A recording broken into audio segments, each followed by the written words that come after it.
नमस्कार दोस्तों, मैं आशीष। आप देख रहे हैं द पैम्फलेट। 12 नवंबर की सुबह जब आप और हम दिवाली की तैयारियां कर रहे थे, ठीक उसी समय एक खबर सामने आई थी कि उत्तराखंड के उत्तरकाशी जिले में एक निर्माणाधीन सुरंग है जिसमें भूस्खलन हुआ है, जिसकी वजह से 41 श्रमिक वहां पर फंस गए हैं। सभी लोगों को चिंता थी कि क्या वे सभी जीवित होंगे या नहीं, लेकिन ईश्वर की कृपा से सभी लोग एकदम सुरक्षित हैं और तुरंत ही उन्हें सकुशल बाहर निकालने के प्रयास भी शुरू हो गए थे। ईश्वर कृपा यहाँ पर महत्वपूर्ण इसलिए है क्योंकि यहाँ पर एक मंदिर का जिक्र भी सामने आया है, उसकी भी चर्चा हो रही है। यह है बौखनाग मंदिर जिसका जिक्र हो रहा है, आप भी सुन रहे होंगे। बताया गया कि इस मंदिर को सुरंग बनाने के लिए तोड़ा गया था और स्थानीय लोगों का प्रबल विश्वास है कि देवता की नाराजगी के चलते ही ये हादसा भी हुआ है। बाबा बौखनाग से जो सिलक्यारा है उसके आसपास की जो 3 पट्टियां हैं उसके इष्ट देवता हैं। ये बौखनाग क्या है, ये असल में नागराजा भगवान का ही मंदिर है। राहत और बचाव कार्य शुरू होते ही तत्काल प्रभाव से मंदिर की भी वहां पे स्थापना की गई। देवता की पालकी भी वहां पर लगातार मौजूद है, यानी विज्ञान और आस्था मिलकर के वहां पर रेस्क्यू ऑपरेशन में काम कर रही है। पिछले कुछ दिनों से सभी लोगों को उम्मीद थी कि रेस्क्यू ऑपरेशन पूरा हो जाएगा, लेकिन मशीनों में कुछ ना कुछ अड़चने आ रही हैं और एक एक दिन बढ़ता जा रहा है। फिलहाल बताया जा रहा है कि सिलक्यारा टनल के ऊपर से वर्टिकल ड्रिलिंग करके अब सुरंग के अंदर फंसे 41 श्रमिकों को उनको बाहर निकालने का प्रयास किया जाएगा। वर्टिकल यानी जैसे ये सुरंग है तो अब यहाँ के बजाय उसको पहाड़ी वाला जो एरिया है उसे ड्रिल करके उनको खींचा जाएगा। जो ऑगर मशीन है उसी के जो पार्ट्स हैं वही अब टनल में फंस गए, जिस वजह से ये समस्या आ रही है। उन्हें निकालने के लिए एक मशीन अब हैदराबाद से मंगाई जा रही है। तकनीकी खराबी के चलते उत्तरकाशी सुरंग में फंसे जो 41 श्रमिक हैं वहां पर उनको बचाने वाला रेस्क्यू ऑपरेशन कई बार बंद किया गया, कई बार शुरू किया गया। जो अमेरिकी ऑगर मशीन वहां पर इस्तेमाल की जा रही है उसमें कुछ परेशानियां आई, उसे रिपेयर किया गया। उसमें 2 मीटर सुरंग और ड्रिल करके, लेकिन अब वो भी बंद पड़ गई है। वहाँ पर विशेषज्ञ भी हैं, वहाँ पर वैज्ञानिक भी हैं, सारा देश विदेश उसको देख रहा है।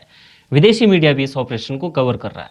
सिलक्यारा उत्तरकाशी में जो रेस्क्यू ऑपरेशन है, जो बचाव कार्य चल रहा है, उसका ये आज 14वां दिन है और आज भी श्रमिकों के बाहर निकल पाने की कोई उम्मीद नहीं है।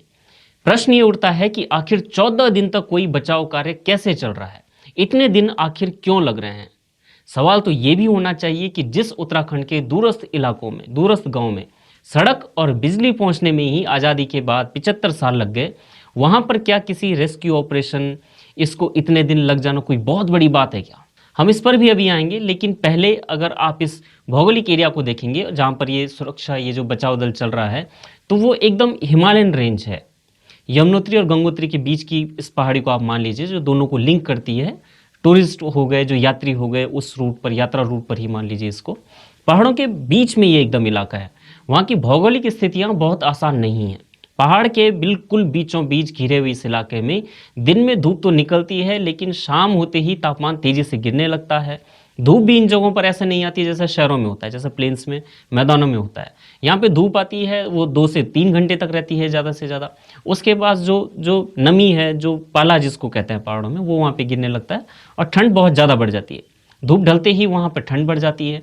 तेज हवा से शरीर कांप उठता है, लेकिन रेस्क्यू ऑपरेशन रुकता नहीं है। दिन हो या फिर गहरी रात हो, 14 दिन से न ही बचाव दल के हाथ रुकते हैं, ना ही मशीनें।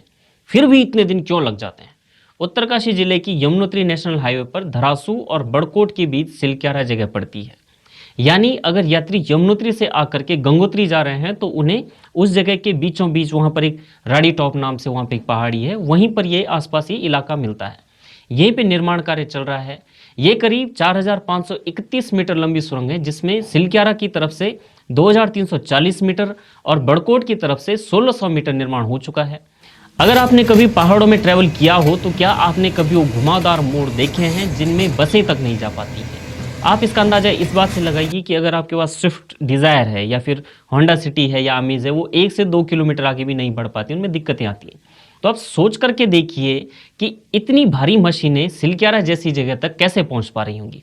उत्तरकाशी के पास ही चिन्यालीसौड़ हवाई पट्टी भी कुछ साल पहले ही बनी, जहां पर ये बड़े विमानों के जरिए पहुंचाई जा रही हैं। यहां से फिर हेलीकॉप्टर के माध्यम से सिलक्यारा के आसपास किसी अस्थायी टेम्परेरी हेलीपैड वहां पर बनाए गए, जहां तक ये पहुंचाए जाते हैं और फिर किसी तरह से उन्हें उस लोकेशन तक पहुंचाया जा रहा है। जो मशीनें बचाव के लिए देश के विभिन्न हिस्सों से पहुंचाई जा रहे हैं, उन्हें किसी तरह से बड़ी मुश्किलों से सिलक्यारा तक पहुंचाया जाता है।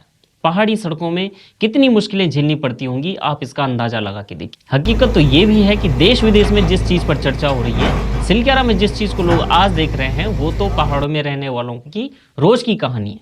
कभी किसी मोड़ पर फंस जाना, कभी किसी पहाड़ी पर फंस जाना, आज ये सब मीडिया के सामने हो रहा है, वरना ये लगभग यहाँ पे आम बात हुआ करती थी।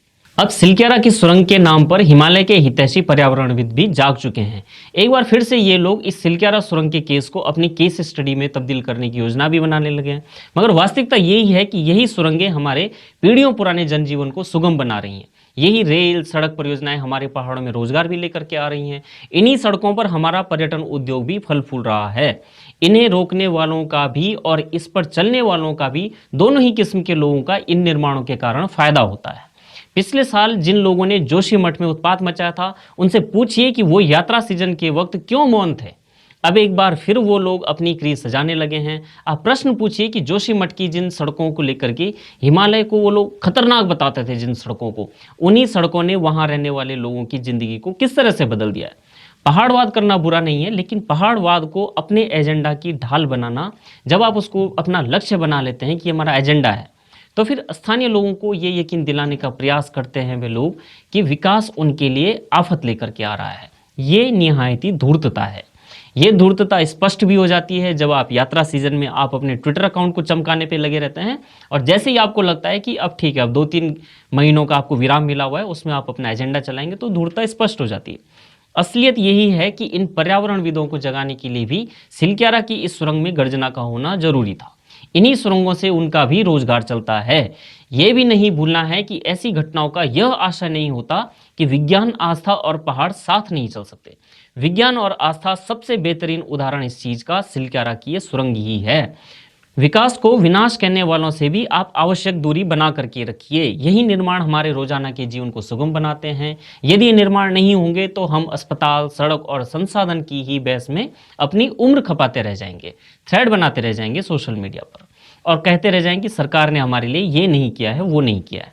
अक्सर ऐसे रेस्क्यू ऑपरेशन अलग अलग देशों में होते रहते हैं, जहां एक से अधिक दिनों तक कई जानें फंसी रही और कई दिनों के प्रयासों के बाद लोगों को सुरक्षित निकाला भी गया। साल 2018 में थाईलैंड में एक घटना हुई थी, जिसमें जूनियर फुटबॉल टीम के कोच समेत 12 बच्चे एक गुफा में फंस गए थे। इसके बाद चलाए गए बचाव कार्य में करीब 10,000 से अधिक लोग शामिल हुए थे, जिसमें 100 तो मात्र गोताखोर थे। 7 दिनों तक गुफा में फंसे बच्चे और उनके कोच को आखिरकार बाहर निकाल लिया गया था। 2010 में चिली में भी एक घटना हुई थी, जहां पे श्रमिकों का बचाव अभियान भी कुछ ऐसा ही था। सोने और तांबे की खदान में वो लोग फंस गए थे। 33 श्रमिक थे, उसमें दब गए थे। 69 डेज तक, 69 दिनों तक विश्व स्तर पर प्रसारित इस बचाव कार्यक्रम में 33 खनन कर्मियों को चिली के राष्ट्रीय ध्वज के रंग में रंगे कैप्सूल के जरिए एक एक करके सुरंग से बचाते हुए देखा गया था। तो हमें इन कहानियों को बताने का उद्देश्य यही है कि हमें हिम्मत नहीं हारनी चाहिए और यही आशा करनी चाहिए कि हम कामयाब रहेंगे। देखते रहे द पैम्फलेट। धन्यवाद।